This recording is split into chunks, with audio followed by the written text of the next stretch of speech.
What up, y'all? Welcome back to Said Speaks, and I have a very exciting conversation that I want to have today. That me and Alex are going to have here today, and we've talked about this a little bit, like at the office, and I've had things that I've thought about for a long time when it comes to this specific topic. And the topic is the difference between needing and wanting. Now, I want to start this conversation with some examples, and the first example is my marriage with my wife, who you guys so dearly love. For all the people who have been here rocking with us for how long we've been doing this online thing. But so me and Charlotte, so I remember me and Charlotte as we got into like the how long me and Charlotte been together? Like we've been together for like almost 11 or 12. Been married for like 7 or 8, I think. I think it's been. I think those years are right. And when we got into like I say like around year 5, I would say in marriage is where I think a lot of growth happened for us and like how we can comfortably talk to each other um, and say exactly how we feel and being able to navigate those real things that we're saying. You know what I'm saying? Mhm. And I remember it was one point in our relationship where I would consistently say like, and it's gonna sound harsh when I say it, but we were being this time in our marriage where like we were always like arguing and always like fussing at each other. And I got to the point where I'm like, you know what? Like we don't really need each other. Like, we don't need each other. We want each other. And that's a huge difference. Like, cause I reckon, cause the way that I grew up, right? Like I was raised where like we didn't have money, but I never knew that we didn't have money because we always had what we needed. Like we had clothes on our backs, food on the table. We had went to school. We had a ride to go to school. We didn't take the city bus like a lot of my friends and stuff did. You know what I'm saying? So we always had what we needed. So therefore, when we wanted something, um, it was more like Christmas or like a birthday. It was like we were asked what we wanted because most of the time we didn't. I think for a long time when we were young, like we would ask for like McDonald's all the time, and a lot of the times that was no. There's food at home. Those are the kind of answers that we consistently got. So for me, when me and Charlotte were in this really tough part of our relationship, I would tell her all the time, look, we don't need each other. Like we don't need each other. We want each other. What does that actually look like? Because you telling me all these things, I'm telling you all these things, and we feel like we're obligated to each other. It's like we are and we aren't. And how are we going to be able to navigate through this? And I think when I used to say this, it would come out harsh originally, and over time I was able to explain what it is I'm actually trying to say rather than the actual words that sound super sharp. You know what I'm saying? Does all that makes sense? Yeah, yeah. So, and I think this is a really good thing to kind of dissect because I think this is something that we can all look at within our lives, right? Like your friendships, the job that you have, and jobs can actually be interesting because we all need money. Like money is an actual need. And I remember I went to a whole phase like I don't need money and like I don't care about money, but for me that was a fear thing more so than like me actually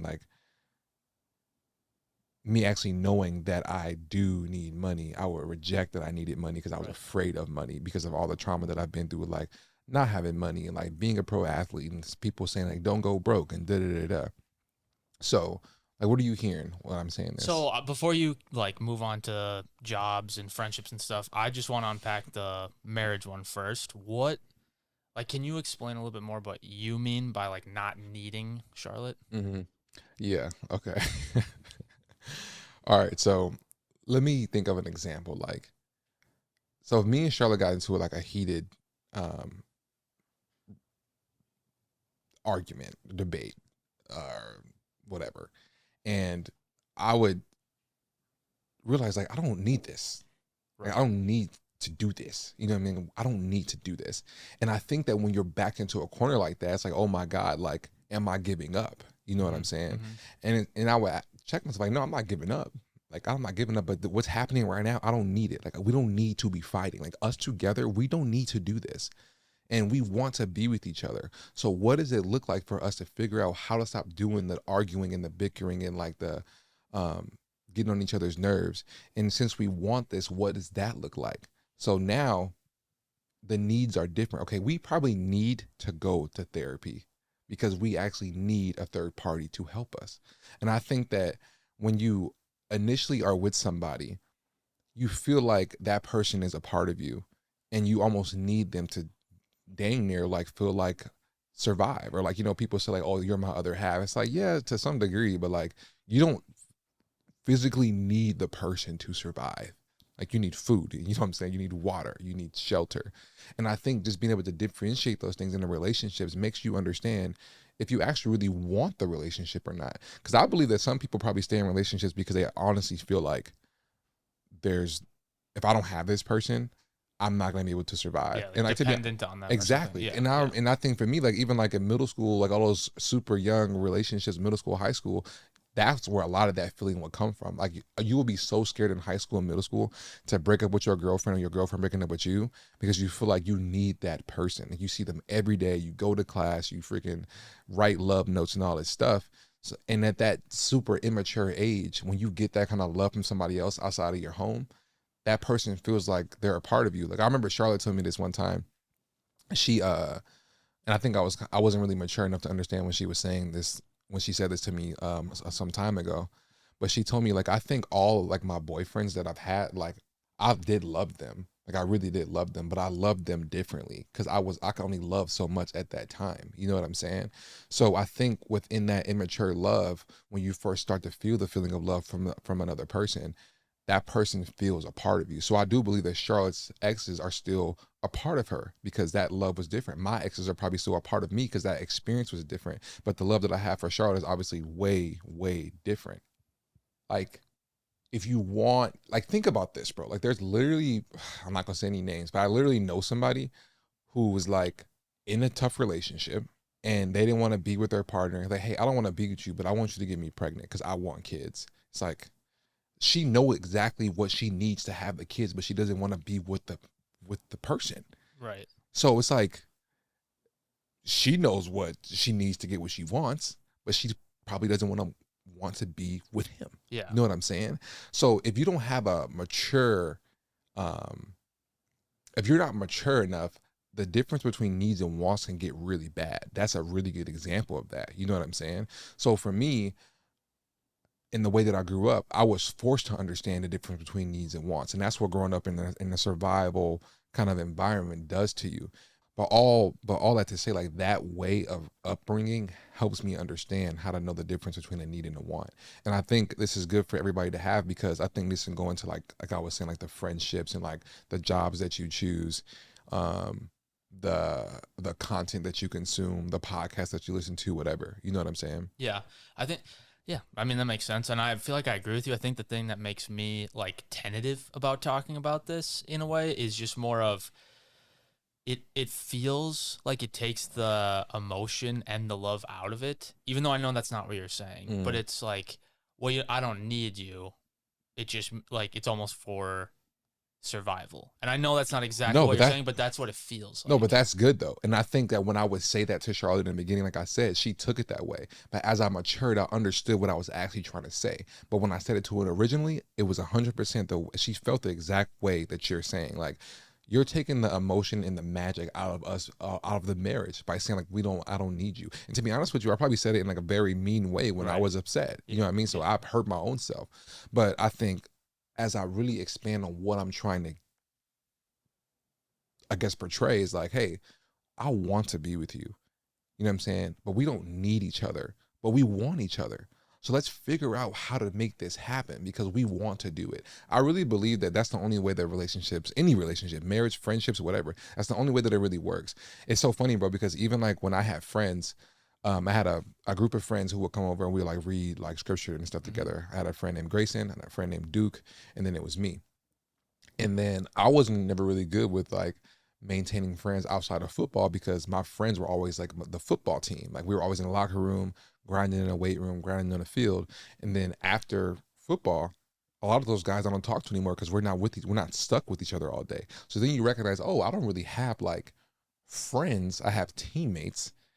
So now when I was done playing football, it actually took effort for me to keep friends.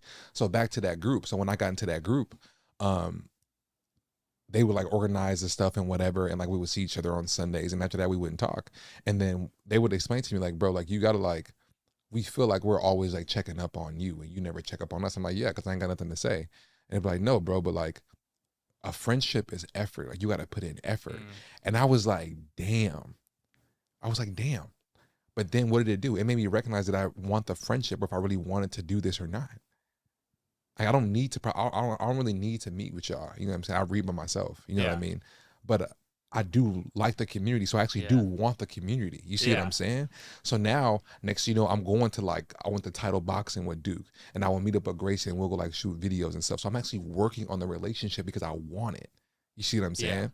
You've made a choice. Like it's not a requirement. Yeah. Where like need is like, especially with like marriage, it's like, Mhm. well, if I need this, then you just go pick one. Yeah. You know, like go pick Yeah. a spouse or Yeah. something like that. But like that's what's so cool about wanting it is my wife chose me, wanted me, and I wanted Yeah. her specifically. And I feel like that is where like the magic comes into play Yeah. and like the love of it. And that's what I'm. Oh my god, I could talk about this all day because like people talk about like. I mean, I feel like I've talked about this a million times about how I do believe in the honeymoon phase. I do to some extent. But the real honeymoon phase is like when you like want something and you work for it and it's bro, it's so different. Like when you freaking like go on like a weight loss plan and it's hard as hell in the beginning, and then but 4 or 5 months down the line, you see the results and you lost the weight and you look good. That's the euphoric feeling of like putting work in because you want to do the damn thing. Now with health, you kind of need to take care of yourself. But if everybody knows they need to take care of themselves. But guess what? Everybody doesn't, because a lot of people don't want to. Right. You see what I'm saying? So that's why understanding the difference is so huge, and being able to maturely ask those questions for yourself in everything that you're doing. You see what I'm saying? Because even like, bro, let's talk about working out. So working out, for example, is like I've been working out hard all my life because of football. And when I was done playing football, I'm in there like working out like I'm still playing. I'm like running around the lake and all this stuff. I'm like, bro, like I don't need to do this anymore. Like I don't play football anymore. But I do want to stay in shape and I do want to be healthy. So now I'm looking at like what quote unquote regular people do to work out to stay healthy. And it's actually it's really bare minimum to like what I was doing when I was like a top tier athlete. Yeah. So now it's like, all right, I can like ask these questions in every aspect of my life. So I'm making sure I'm making the best decisions for me and who I am right now, relationship wise, self-improvement wise, consumption wise, right? You know what I'm saying? Going back to that point though, I think that's where I think it gets hard because it's you want it until you don't. Mhm. Then what do you do? Like that, I'm gonna be honest, maybe it's a hot take, but I think like we're now in like a society where it's like, oh, I want this person Mhm. until I don't, and now I want someone else. Mhm. And we've like as a society kind of given permission that that's like fine. Mhm. Yeah, I mean, I think I give that back to like the whole access to excess. Like everybody gets to see everybody's relationship in the ideal thing. And then next thing you know, that those people are divorced, and then like your identity's crushed because you were chasing something. Like the whole like Jeezy and I don't even know the woman's name, but it's like Jeezy and like they got divorced, and everybody said they look really good together. Everybody's focused on like how they really look together. I mean, how good they look together rather than like what actually was happening Oh, sure. when they were together. Yeah. You know what I'm saying? So this whole access to excess is why our society is like that. That's why I always say, like I said in the beginning, like growing up, they always say like, stay out of grown folks' business. You know what I mean? Like people need to stay out of people's business and worry about your own thing and ask these questions of needing and wanting, because that's how you're going to figure out what it is that you actually want. Like, bro, like you go on like TikTok and Instagram and stuff now, everything is relationship based because everybody wants somebody. Everybody wants to be loved. Everybody wants somebody to do life with. But you have consistent comparison all the time. Right. You don't even know what the hell you really want. You think you think that's what you need. Like I literally before when I'm driving over here from the gym, I saw this video of like somebody asking women how much money does their man have to make for them to be with them, and the answer varied from like 250 to like 650. And then the person asked like, well, how much do you think the average man makes a year? And they all gave their numbers. They said like, oh, 150, 200, and it was like $45,000. And then they're shocked. So nobody really knows what the salary is for an average Right. male Yeah. American Yeah. because everybody's looking at like the stuff online. Nobody really knows what's going on because we have access to excess all the time. And it's all like these ideals of what a relationship or a workout plan or a nutrition plan should look like. Like I talked about this, I think, on a couple episodes. Like I took that test where I sent in my DNA to figure out what it was that I needed to be eating for myself. Mm-hmm. I want to take care of myself. So I'm gonna do the work to do the thing to figure out what it is that I actually need. You see how you see what I'm saying? You see how that works? So that's what I'm saying. Like the idea from needing and wanting, there's levels to it. But at the very base, it's like, all right, like let's go back to me and Charlotte's thing. Like, okay, I don't need this. Like, I don't need it, but I want it. What isn't that I don't need? I don't need the fighting. I don't need to be the bickering. I don't need us to be at each other's throats all the time. But I want to be with you. So now, what do we need in order for this to not be the consistent thing? See what I'm saying? I'm kind of spitting bars right now. Yeah, that's pretty good. I'm not gonna lie. Wait, so I guess my question for you would be, well, this is hard because you're married now, but if you were, going back into dating or something, what would your advice be to someone about finding out what you want versus what you need? That's a really good question. I think it's kind of hard for me because I think I've always thought I had what I needed and wanted because of football. I was like always on routine, after routine after routine. So I kind of had an idea of what I needed and wanted. And anything that came with that was, I mean, it's going to sound kind of bad, but like extra. Like I literally, like in high school, I broke up with my girlfriend my junior year because I knew I wanted to focus on football my senior year. I didn't need her. You know what I'm saying? Like, I didn't need her. You know what I mean? Feels like it's a little bit different because it's a high school relationship. No, but I get what you're saying. Yeah, but I'm about to go to Charlotte next. Oh, okay, so I didn't need her. You know what I'm saying? Like, part of me kind of wanted her. You know, but it's like, no, like I need to focus on this. I want to be the first one to graduate high school in my family. Yeah. Fast forward to college, I meet Charlotte my freshman year. I'm a true freshman. I'm doing my thing. I meet Charlotte when we first met. I'm like, yo, this girl's like a lot different. You know what I mean? And then I messed up in the beginning and whatever, and I messed up pretty damn early, like an idiot. And then when she found out when I was screwing around, she was like, I'm leaving. Da, da, da. I'm like, no, don't go. You know what I'm saying? No, don't go. Yeah. Like, and that's when I'm like, oh, okay, I actually really want to be with this girl. Like, I actually really like this girl. So now what? I need to change, bro. I need to change. So now I start like getting rid of all the freaking girls that I had, and started to figure out what it was like to be with one person, figuring out how to communicate to her. When she wanted to talk to me about something, I wasn't feeling like I was being attacked. Yeah. So now, off of that one decision of knowing that I wanted, all the needs, all the list of needs are coming up now in order to get that thing that I want. So I feel like what you're saying is you almost have to enter into the situation before you fully know what you want. Yeah. Or like almost test it out. Yeah, because I think that like, I think life is just that way. It's like you got to just jump into the fire, bro. Like everything that I've ever gotten in my life was me just trying the damn thing. This podcast that we're doing, the business that we've built.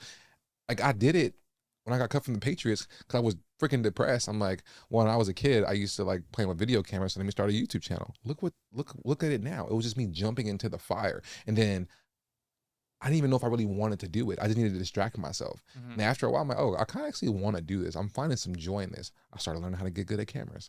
I started making more videos and get comfortable on the camera. You know what I'm saying? I started to look up podcast stuff. I started making my own freaking logos. You see what I'm saying? Mm-hmm. So now it's like the real list of needs are coming based on the want. So all I have to say, you jump into the fire. Like nobody really, like any person that is successful, and I used to think that like success was just lucky. But anybody who's successful, and what they're doing at the end, they most likely did not know they were going to get there by the first thing that they did when they jumped into the fire. You know what I'm saying? Yeah. So as I was talking to my younger self, I was like, bro, just jump in. That's exactly what I did, to be honest with you. Yeah. Like that's exactly what I did. So I guess I probably wouldn't change anything. I think that's what's hard is that like I would change some of the mistakes that I made. But the thing is, I wouldn't be able to probably change those things. I was going to make those mistakes regardless. You know what I'm saying? Yeah, that's a good point. Like I always say, like, you make decisions based on the information that you have at the time. That's one of the hardest things about life is you only know so much. And depending on who raised you, where you were born, the structure around your house, the trauma that you've been to, the good things that you were taught or bad things, you're going to make decisions based off of that because it's from somebody else, right? When we're born, we're like this thing, this sponge. And as we grow over time, that sponge kind of gets dried out. And now you're constantly making decisions based on all the things that you soaked up all that time. Yeah.